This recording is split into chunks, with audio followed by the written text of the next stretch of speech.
그 향기가 천리를 간다 해서 천리향이 있습니다. 본명은 서향이죠.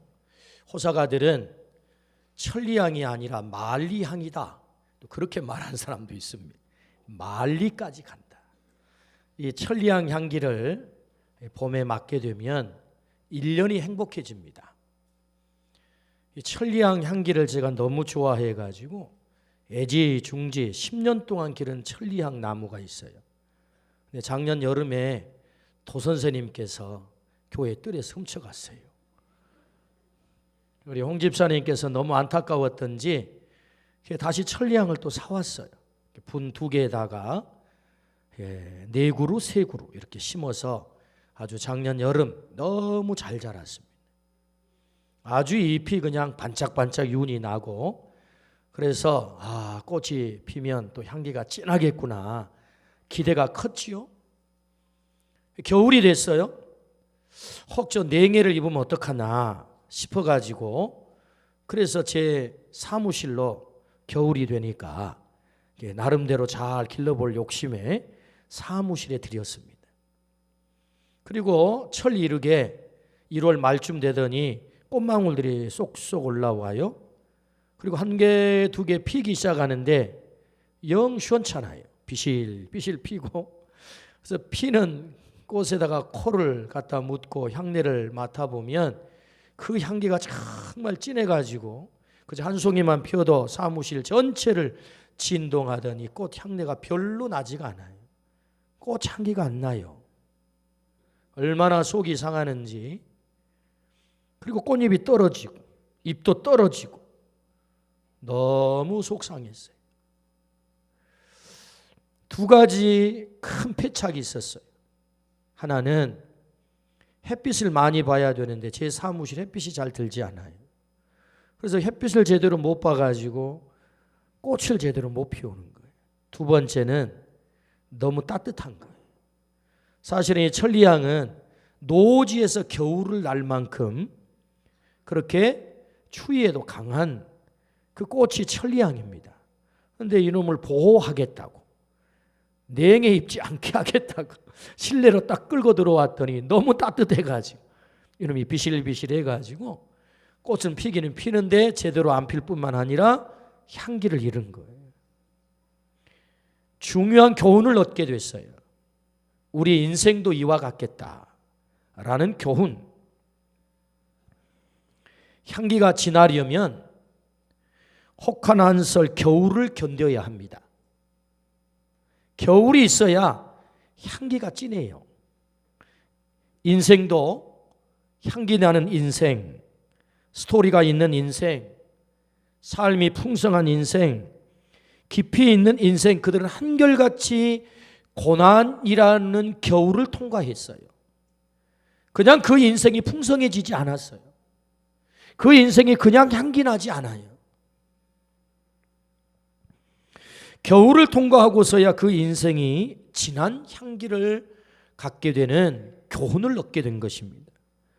고난의 유익, 고난의 긍정성이다, 그렇게 말해 볼 수 있겠지요.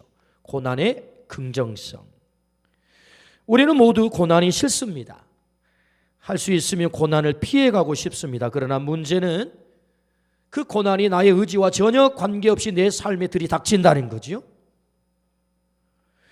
우리에게 찾아드는 고난의 문제들을 어떻게 이길 것인가, 이것은 우리의 인생의 중요한 숙제예요. 그래서 그 고난이 바뀌어 내 인생의 향기가 되도록 어떻게 그 일이 가능할까?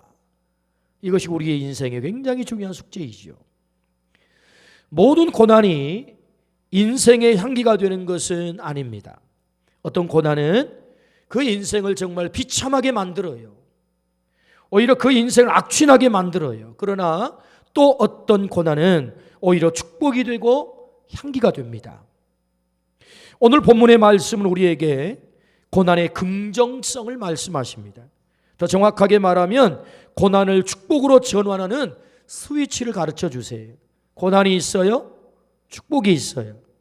그런데 고난에서 축복으로 바뀌는 이 전환을 시키는 스위치가 있어요. 스위치. 오늘 말씀은 그 스위치를 우리에게 가르쳐 주시는 것입니다. 그러므로 오늘 말씀을 통해서 혹 내 삶 속에 현재 고난이 찾아왔거나 앞으로 내 인생 살아갈 때 내 인생의 고난이 언습할 때 하나님 그렇게 말씀하셨지, 그 스위치를 눌러야 되는 거야. 그래서 오늘 그 스위치를 얻는 시간이 되기를 주의 이름으로 축원합니다. 아멘.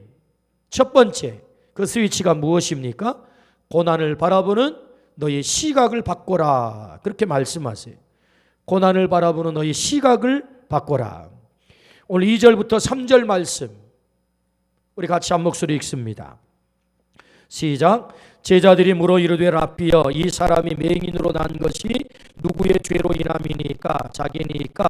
그의 부모니까?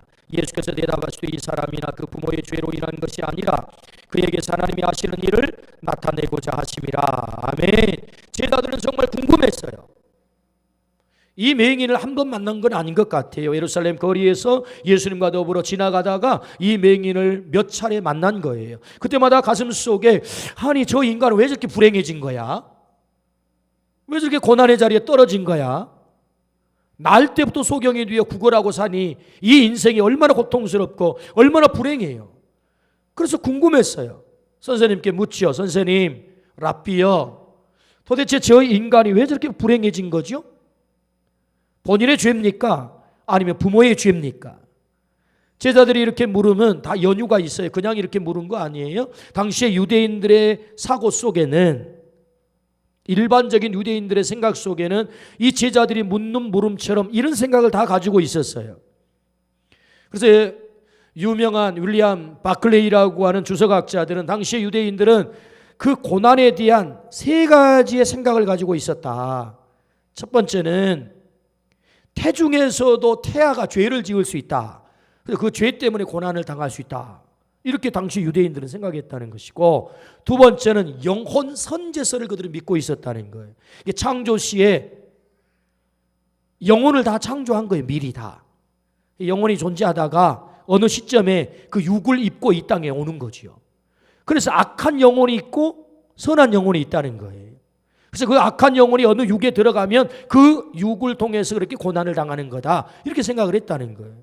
세 번째는 출애굽기 20장 34장에 율법의 말씀을 그들은 그대로 믿으면서 출애굽기 34장 7절에 이렇게 말씀하죠. 인자를 천대까지 베풀며 악과 과실과 죄를 용서하리라. 그러나 벌을 면제하지 아니하고 아버지 악행을 자손 3, 4대까지 보응하리라. 죄의 유전성. 율법에는 부모가 죄 지으면 그 죄가 그냥 없어지는 것이 아니고 그 악행이 자손 3, 4대까지 이르른다는 거예요.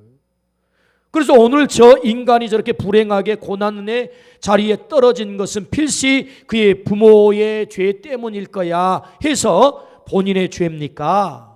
아니면 부모의 죄입니까? 라고 묻고 있는 거죠. 그냥 이렇게 묻고 있는 게 아니에요. 이 제자들이 바라보는 고난의 시각이 뭐예요?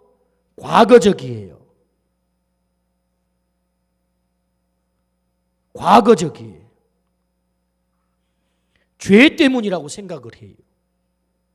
제1원인이라고 볼 수 있지요. 그런데 예수님의 대답은 놀라운 대답이에요. 제자들이 이렇게 물을 때에 3절 같이 한번 읽어보겠습니까? 시작. 예수께서 대답하시되 이 사람이나 그 부모의 죄로 인한 것이 아니라 그에게서 하나님이 하시는 일을 나타내고자 하심이라. 과거에서 원인을 찾지 않아요. 죄에서 원인을 찾지 않아요. 어디에서 원인을 찾아요? 미래에서 원인을 찾아요. 하나님이 하실 일이 있다는 거예요. 이 고난은 하나님이 하실 일이 있다라는 거지요. 놀라운 시각이에요. 고난을 바라보는 시각을 제자들에게 예수님께서 교정시키고 있는 거예요. 고난을 과거에서만 원인을 찾지 마라. 어쩔 수 없어. 그 과거의 죄 때문에 지금 그 대가를 치르고 있는 거야. 이렇게 그 고난을 그렇게만 보지 말고 그 고난이 하나님의 위대한 도구, 하나님의 은혜의 방편이 될 수 있어. 그래서 그 고난이 하나님의 손에 붙잡히면 된다면 하나님의 놀라운 일을 드러내게 될 거야. 그 시각으로 너의 시각을 교정하라. 이런 말씀이거든요.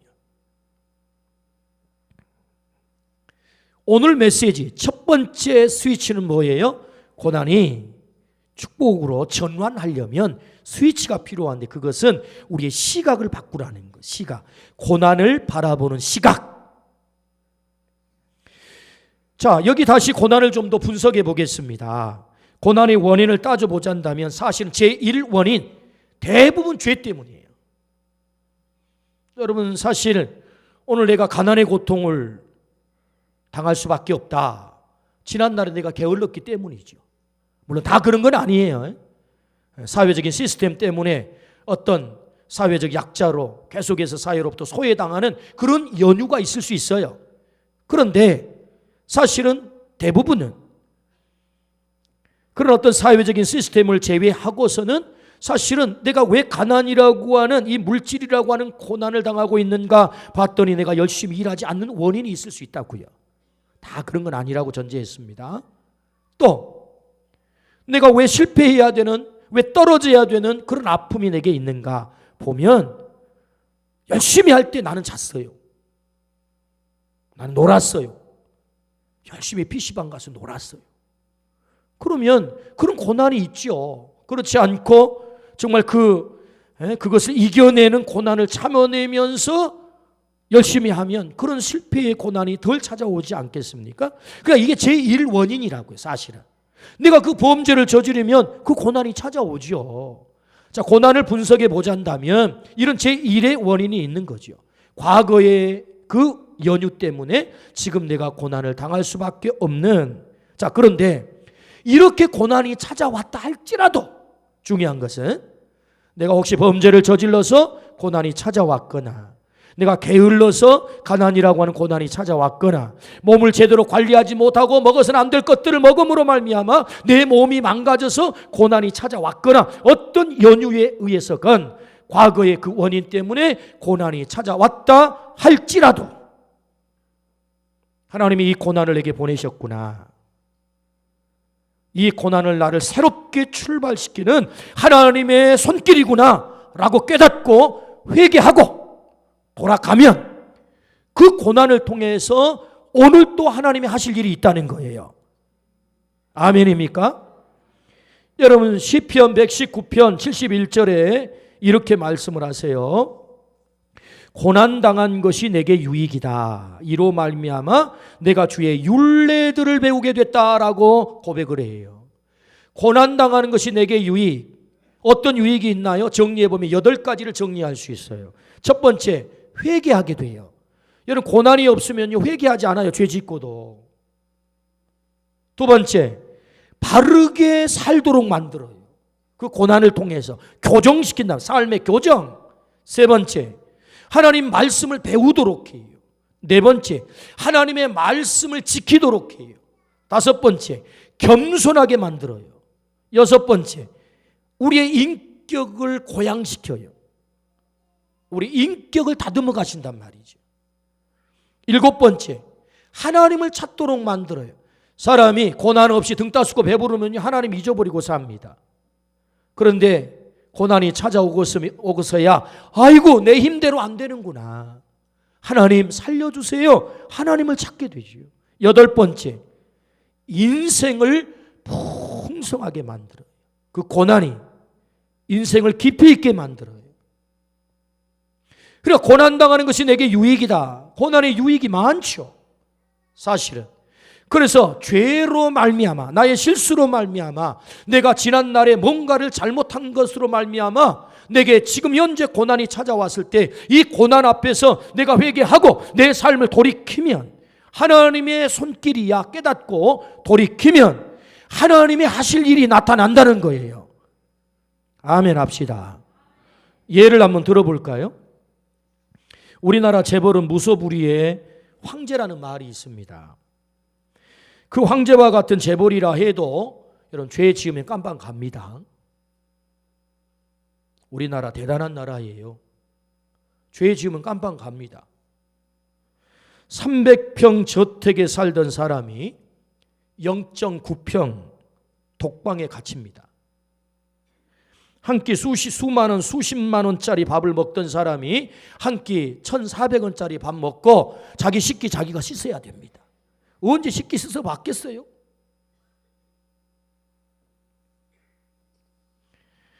재산이 수조 원입니다. 가고 싶은 대로 가고 하고 싶은 대로 다 했던 사람입니다. 그러나 감옥에 갇혀 꼼짝할 수 없게 되었습니다. 얼마나 큰 고통이에요. 얼마나 큰 고난이에요. 그러나 그가 이 고난을 단순히 억울하다, 나만 재수가 없어서 걸려들었어, 다 그렇게 사는데 라고 생각하고 그냥 유야무야 넘어간다면 그의 고난은 정말 고난이 될 거예요. 그의 기업도 망가질 거예요. 우리나라도 기업의 문화가 정상적으로 회복되지 않을 거예요. 그런데 내가 고난을 당했구나, 내가 뭔가 제대로 잘못했구나 생각을 하고 이 고난을 통해서 우리 기업의 문화를 좀 바꿔봐야 되겠다. 정경유착을 통하여서 얼렁뚱땅 해가지고 돈벌이하는 그런 거 말고 좀 새롭게, 공정하게, 정의롭게 다른 사람의 기회를 박탈하지 말고 내가 힘 있다는 이유로, 돈 있다는 이유로, 내가 수단이 더 좋다는 이유로 함께 정직하게 공정하게 경쟁해야 되는데 자기가 힘 있는 것 때문에 그렇게 해버리면 다른 사람의 기회가 박탈당하는 거잖아요. 그렇게 하지 말고 내가 이 고난을 통해서 기업의 문화를 바꿔야 되겠다, 정경유착을 바꿔야 되겠다. 만약에 그렇게 깨닫고 그가 회개하고 돌이킨다면 그의 기업이 살 거예요. 우리나라 기업이 살 거예요. 놀라운 새로운 기업의 문화가 만들어지게 될 거예요.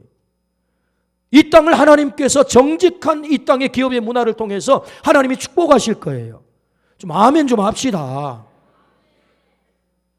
그렇게 안 되면 좋겠어요? 아니 이런 고난을 통해 가지고 똑같은 방법 하지 말고, SK 회장님께서는 출소할 때 뭐 몇 년 살았네, 2년 살았네, 4년 살았네, 성경책은 옆에 끼고 탁 나오시긴 했는데 그게 중요한 게 아니고, 이 땅의 기업의 문화를 좀 바꿔야 되겠다, 내가 그 고난에 처했었지만 그러면 이 땅의 기업이 복 받을 거 아니에요. 이 땅의 경제가 복을 받을 거 아니에요. 할렐루야. 그러니까 그렇게 해서 고난이 찾아왔다 할지라도 그 고난을 하나님이 하실 일이 있어. 이 고난을 통해서 하나님이 바꿔가기를 원하시는 게 있는 거야. 이렇게 깨달을 수 있다면 이 고난은 축복이 되는 거죠. 이 고난을 바라보는 시각을 바꾸라는 것입니다. 하나님이 이 땅의 문화를, 기업의 문화를 새롭게 하려고 하는 하나님의 만지심이야. 그렇게 바라보라는 거죠. 우리 인생도 똑같아요. 내 삶에도 고난이 찾아올 수 있다니까요. 내가 게을렀지, 아니 하나님이 원치 않는 짓거리를 해가지고 내가 지금 고난을 당하고 있는 거야. 이렇게 깨달아 보라는 거예요. 그러면 그 고난을 바꾸어서 하나님의 놀라운 일들이 일어난다. 아멘. 이것이 우리에게 들려주신 메시지란 말이죠. 고난의 시각을 바꾸라 뿐만 아니라, 이것이 1차적인 원인을 통해서 찾아오는 고난입니다. 그런데 2차적인 원인이 있어요. 꼭 죄 때문에 우리에게 고난이 되는 게 아니라는 거죠. 이 맹인은 우리 주님이 진단하실 때 죄 때문에 그 원인이 있는 게 아니야 라고 진단을 하셨어요. 그럼 어떤 원인이죠? 미래의 원인이 있다는 거예요. 미래의 원인. 그 미래의 원인이 뭐예요?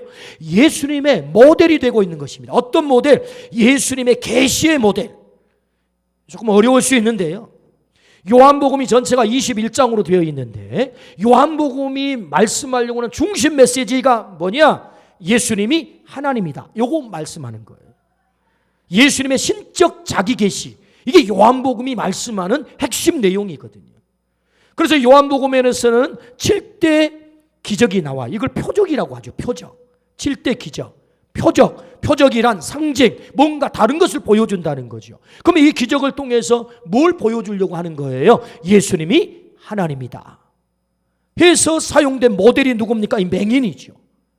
당시의 유대인들은 메시아니즘, 메시아가 오면 이런 일을 하셔 라고 하는 메시아 사상 가운데 메시아가 오면 눈먼 자의 눈을 뜨게 한다라고 하는 메시아 사상이 있는 거예요. 예수님께서 안식일 날 회당에 들어가셔서 유대 장정들은 돌아가면서 애언서 혹은 율법서를 읽게 되어 있어요. 예수님 차례가 되신 거예요. 그래서 책을 펴서 읽으시는데 이사야 61장을 읽으세요. 그것이 누가복음 4장에 인용되는 말씀이죠. 누가복음 4장 18절부터 19절입니다. 자, 화면을 보시고 함께 읽습니다. 시작. 주의 성령이 내게 임하셨으니 이는 가난한 자에게 복음을 전하게 하시려고 내게 기름을 부으시고 나를 보내사 포로된 자에게 자유를, 눈먼 자에게 다시 보게 함을 전파하며, 거기까지 눈먼 자에게 다시 보게 함을 전파하며 메시아가 오면 이 일을 한다는 거예요. 이게 유대인들이 당시에 가지고 있었던 메시아니즘이에요. 메시아 사상. 그래서 예수님께서 이 땅에 오셔가지고 내가 메시아다라고 자기 계시를 해야 될 거 아니에요.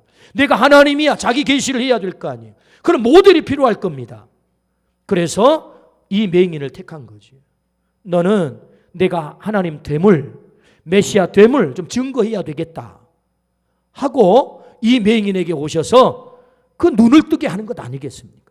그러므로 이 맹인을 통하여서 하나님이 하실 일이 뭐예요? 예수님이 하나님이다를 드러내고 있는 거지요.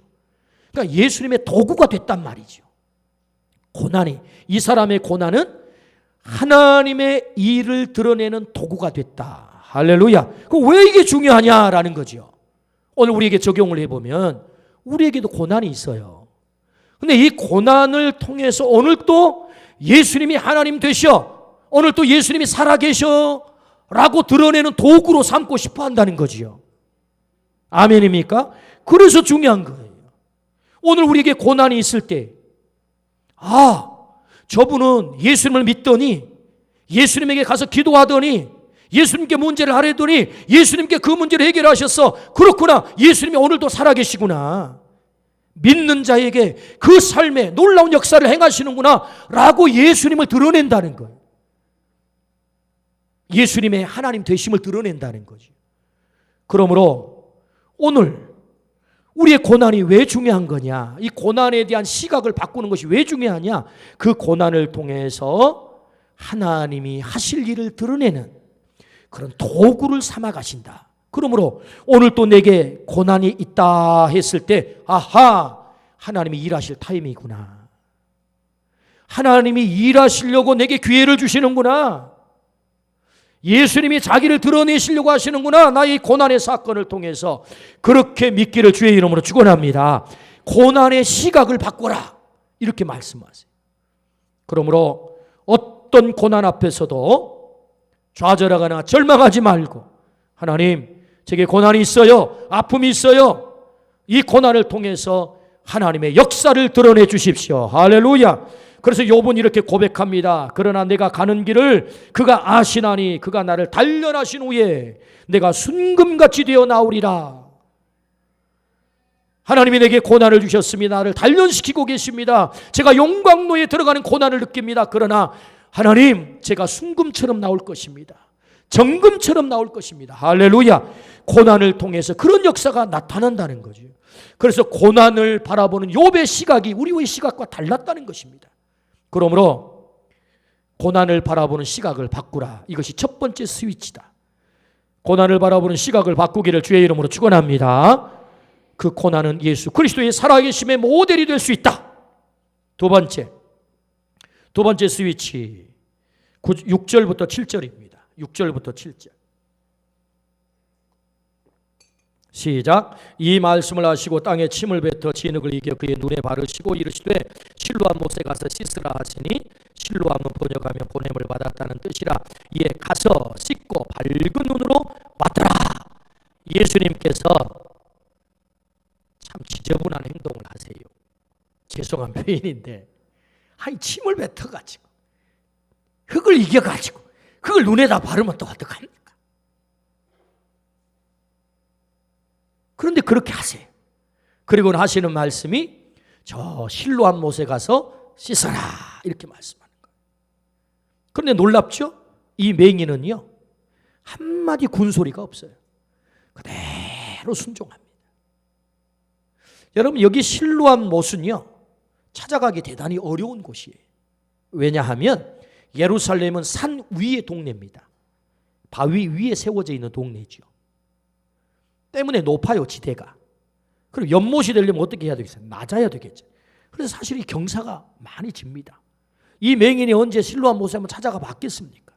제가 생각한 데는 아마 한 번도 안 가봤을 것 같아요. 근데 거기를 떠듬 안 그래도 걷기 힘든데 안 보이니까 아니 거기를 가라는 거야. 굳이 가서 씻으라는 거야.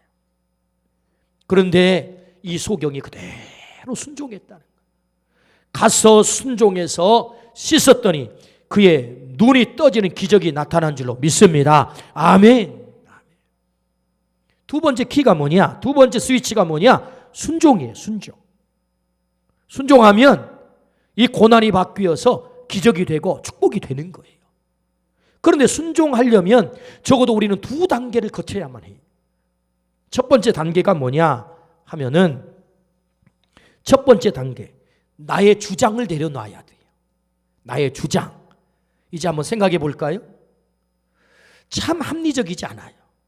예수님께서 정말로 이 소경의 눈을 뜨게 해줄 계획이라고 한다면 아니 보이지도 않는 소경한테 왜 가라고 하는 거예요? 근데 여기서 뜨게 하면 되잖아. 너의 눈은 떠질지어다. 그러면 여러분 그 예수님이 또 얼마나 돋보일까요? 많은 사람들이 모여가지고 와 굉장하다. 여러분 실로암 못에 가서 슬쩍이 씻고 나오는데 눈이 보였어. 예수님이 했는지 누가 했는지 어떻게 알아요? 기적을 일으켜 놓고 이게 본전 뽑지도 못할 일이에요. 빛도 안 날 일이라고. 그런데 주님께서 그렇게 하라는 거예요. 생각해 보면 참 합리적이지 않고 온당하지 않아요. 그래서 이 맹인이 예수님 앞에 주장할 수 있지 않겠어요? 예수님, 내 형편 아시잖아요. 걷기가 내가 얼마나 힘든데 또 몇 번을 넘어져야 갈까요? 거기 그 먼 데까지 꼭 가야 됩니까? 아니 당신의 능력으로 날 고칠 양이면 지금 여기서야 당신 빚보는 건 아니요? 아마 자기 주장 많을 거예요. 그런데 그 주장들을 다 내려놓고 비합리적인 것처럼 보이지만 순종을 하는 거예요. 그러니까 순종하기 위해서는 자기 주장을 먼저 내려놔야 돼. 우리가 순종하라고 할 때 참 순종하기 힘든 주님의 말씀이 참 많습니다. 안 그래도 힘들어 죽겠는데 금식하라고 해. 더 먹으라 그래야 되지 않아요? 근데 금식하라고 그래. 전쟁하려면 더 먹고 해야 되는 거 아니에요? 근데 금식하자 그래. 잠을 좀 푹 자야 더 건강해지는 것 아니에요? 근데 새벽에 나와서 기도하라 그래. 이게 비합리적이에요. 이게. 안 그래도 지금 쪼들려 죽겠는데 무슨 11조를 하라 그러지, 뭘 하나님 앞에 헌신하라 그러지. 한 푼이라도 보태야지 잘 사야 돼, 잘 사는 거 아니에요? 그런데 헌신하라 그래. 이게 참 비합리적이에요. 우리가 하나님을 믿는데, 하나님을 따라가는데 정말 하나님의 말씀대로 순종하지 못할 일들이 얼마나 많은지 모릅니다. 그런데 우리가 순종한다고 했을 때 그 주장을 내려놓으라는 거예요. 하나님이 잘 몰라서 그런 말씀을 하실까요? 잠 못 자면 해롱해롱 하는 거 몰라서 기도하라고 말씀하실까요? 다 이유가 있을 거라고. 우리보다 훨씬 지혜로우신 분이 다 이유가 있을 거라고. 근데 사람들은 얄팍한 자기 이성 판단해서 비합리적이면 그건 온당하지 않아요. 그거 순종하기 힘들어요. 왜 그런 명령하시는 거예요? 라고 자기 주장을 내세우며 순종하려고 하지 않습니다. 이것이 문제죠. 오늘 맹인은 자기 주장을 하고 싶었을 거예요. 다 내려놓고 순종한 것입니다. 여러분, 나의 주장을 내려놓고 하나님의 말씀이라면 순종하기를 주의 이름으로 축원합니다. 거기에 여러분 고난이 바뀌어 축복이 되는, 전환되는 역사가 나타난다는 것입니다. 두 번째 우리가 넘어야 될 단계가 있어요. 그게 뭐예요? 말씀하신 분을 믿는 거예요. 주님이 말씀하셨으니 주님을 믿는 거죠. 그분은 내게 절대로 손해를 끼치는 분이 아니야. 믿는 거죠. 다윗이 하나님을 믿었어요. 여호와는 나의 목자시니, 선한 목자시니 내가 사망의 음침한 골짜기로 다닐지라도 해받음을 두려워하지 않을 것은 주께서 나와 함께 하심이라. 주의 막대기와 지팡이와 나를 안위하시나이다. 원수들의 목전에서 내게 상을 베풀어 주실 것을 제가 믿습니다 라고 믿었단 말이죠. 이 믿음을 가지니까 십수년 동안 그의 원수 사울로부터 쫓기잖아요. 엔게디 동굴에 숨었잖아요. 사울을 죽일 수 있는 절호의 찬스가 찾아온 거지요. 야, 이제 창 만들어 저를 찌르면 나의 이 도망자의 고난의 세월이 끝나겠구나. 그런데 사무엘상 24장 6절에 보니까 하나님께서 기름 부어 세우신 여호와의 종을 네가 치면 안 된다고 하는 하나님의 말씀이 있단 말이죠. 그래서 순종해요. 그래서 또 쫓겨요. 근데 결과적으로 어떻게 돼요? 하나님은 그 다윗을 그 고난의 한복판 속에서도 하나님을 믿고 선한 목자 되신 하나님을 믿고 끝까지 순종하는 그 다윗을 향하여 너는 내 마음에 합한 자다. 할렐루야. 그의 고난을 끝장내시고 이스라엘의 가장 위대한 성군의 자리에 올렸단 말이죠. 그러니까 우리가 순종하기까지 어떤 단계가 있느냐? 믿는 단계. 그분이 말씀하셨어. 하나님을 믿는 거죠. 주님을 믿는 거죠. 때로 그 말씀이 내게 이해되지 않고 비합리적인 것처럼 들려도 주님이 나를 절대 손해 가지게 하지 않을 거야. 믿으시기를 축복합니다. 그렇게 믿을 때 우리는 순종할 수 있는 거죠. 순종의 또 다른 말은 믿음이고요. 믿음의 또 다른 말은 순종입니다. 순종하면, 믿으면 순종할 수 있어요. 자, 그래서 두 번째 스위치가 뭐냐 했을 때 두 번째 스위치는 순종하는 겁니다. 말씀 앞에 나의 주장을 내려놓고 말씀하신 그분을 믿고 순종하는 것. 오늘 이 순종이 있기를 주의 이름으로 축원합니다. 이 순종을 통해서 고난이 축복으로 전환된다는 거죠. 마지막 세 번째. 자, 첫 번째 스위치는 고난을 바라보는 우리 시각을 바꾸라는 것이고, 두 번째 스위치는 믿고 순종하라는 것입니다. 그런데 이것은 작은 스위치, 메인 스위치가 있는 거예요. 메인 스위치. 메인 스위치. 그게 뭐냐? 실로암이에요. 실로암. 이 맹인이 어디 가서 눈을 뜨게 됩니까? 실로암에 가서 눈을 뜨게 되는 거예요. 자, 오늘 성경 한번 보겠습니다. 7절 시작. 이르시되 실로암 못에 가서 씻으라 하시니, 실로암은 번역하면 보냄을 받았다는 뜻이라. 이에 가서 씻고 밝은 눈으로 왔더라. 오늘 말씀 일부러 번역을 해요. 실로암 뜻이 뭐냐? 보냄을 받았다. 유명한 교부 크리스토스톰, 그분은 이 말씀을 이렇게 해석을 했어요. 실로암의 실체가 뭔가? 실로암의 실체는 보냄 받으신 예수 그리스도다. 할렐루야. 실로암이 답이에요. 내가 아무리 시각을 바꾼다고 해서 고난이 축복이 되지 않아요. 아무리 내가 순종한다고 해서 고난이 축복이 되지 않아요. 어떻게? 우리의 실로암 대신 주님에게 갈 때만, 주님이 나의 문제를 만질 때만, 주님이 나의 고난의 문제를 개입할 때만 그 고난의 문제가 바뀌어 축복이 될 줄로 믿습니다. 메인 스위치란 말이죠. 이게 예수 그리스도가 실로암이세요. 예수 그리스도가 하나님으로부터 보냄을 받은 분이세요. 그 예수 그리스도가 내 삶을 만지시며, 내 고난을 만지시며, 내 아픔을 만지시며, 내 눈물을 만지시며, 내 삶의 고난의 문제가 오늘 또 전환되어 그것이 축복이요 향기가 될 줄로 믿습니다. 아멘. 우리의 민족의 스승인 함석헌 선생님께서는 뜻으로 본 한국 역사를 쓰셨어요. 그는 이런 말씀을 기록하고 있습니다. 세계 많은 나라 민족들이 있다. 그런데 고난 앞에서 딱 하나님 앞에 나온 두 민족이 있다. 두 민족. 그것이 이스라엘 민족이고 한국 민족이라는 것. 우리 민족은 순환의 여왕이다. 우리 민족의 역사를 순환의 여왕이다. 그렇게 표현을 했어요. 고난 앞에서 하나님 앞에 간 거죠. 이스라엘이 고난당하면 누구를 찾아요? 하나님 찾잖아요. 딱 두 민족이 있더라는 거예요. 그래서 고난이 우리 민족의 역사에 유익이 됐다는 거예요. 고난이 이 민족의 역사를 살렸다는 거예요. 그렇게 진단을 해요. 뜻으로 본 한국 역사에서. 고난의 고차원적 축복을 말씀하고 있는 거지요. 하나님 앞에 갈 때 그 고난 앞에서 우리가 고난을 당했구나. 그럼 그냥 고난으로 끝났을 거예요.